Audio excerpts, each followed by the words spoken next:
tous, c'est Samael Morgan, nouvelle petite vidéo sur le lore de Vicré.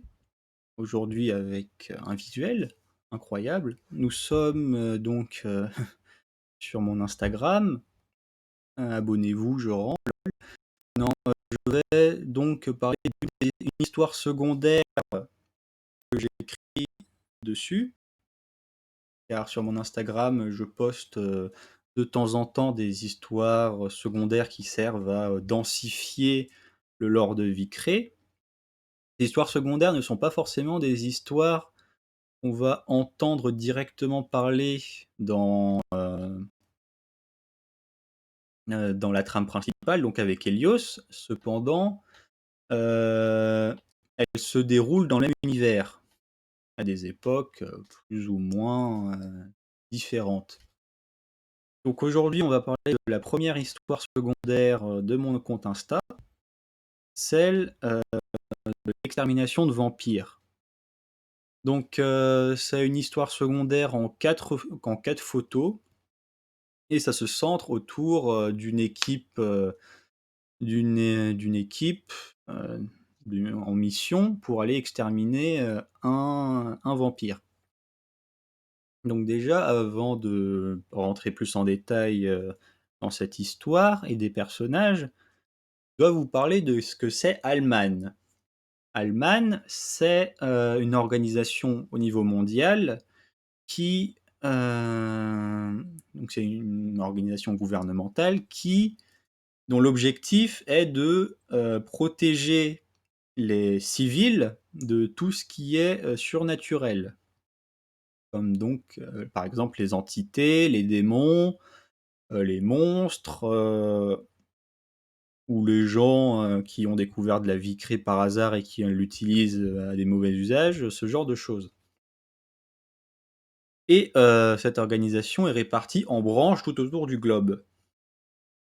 Ici, on va parler, de la branche, allemande et plus précisément d'une équipe, l'équipe de Haselmann. Pardon. L'équipe de Haselmann, dans cette histoire, elle va, aller dans une église et va devoir aller se battre contre, un monstre, donc comme je l'ai dit, un vampire. Voilà, un vampire. Cette équipe, elle est composée donc de Haselmann, de Johann et de Karl. Johann et Karl, ce sont, des membres de cette équipe et le Haselmann, c'est le capitaine. Mais Johann et Karl sont des personnages très secondaires et donc on va plutôt se focaliser sur, Haselmann, qui est la personne dont on a le point de vue, en fait. Donc Haselmann, c'est un membre de c'est les capitaines de l'équipe 3 de la branche, allemande. Et il fait généralement son travail, en solo, mais il lui arrive parfois, de faire équipe avec, des gens. Et donc son travail, c'est principalement dans ce coin du globe, c'est, exterminer des bêtes qui apparaissent régulièrement. Haselmann, il est rentré, dans Allemagne très tôt. On l'a découvert dans un petit village, qui s'était fait, attaquer, ou plus qui s'était fait attaquer par un démon et dont, les, personnes mortes ont été, zombifiées et lui, on l'a retrouvé, assez jeune, en train d'éclater la tête de ses parents de manière répétée pour, qu'ils les arrêtent de bouger. Donc après l'extermination, du démon qui a causé, la mort du village en soi, on l'a récupéré dans la branche, d'Allemagne et on l'a entraîné. Sa vie créée, en gros, c'est la capacité de rendre, n'importe quel objet, plus létal qu'il est de base. Par exemple, s'il prend, je sais pas, une batte de baseball, eh bien il va la rendre, encore plus mortelle, qu'il est de base, par exemple, en faisant que la batte développe des pics, sur, sa surface ou ce genre de choses.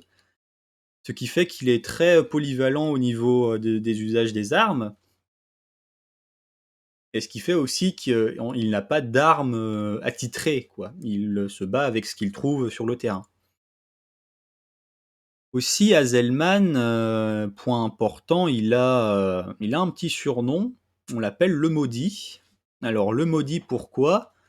Car, dans chaque, équipe qu'il est, quand une mission est accomplie, au retour de la mission, il y a toujours au moins un cadavre et c'est le cadavre d'un membre de l'équipe, hein, c'est pas le cadavre du monstre et le cadavre du monstre, je veux dire, ils l'ont buté, mais ils ramènent, un cadavre, de leur équipe, quoi, en plus.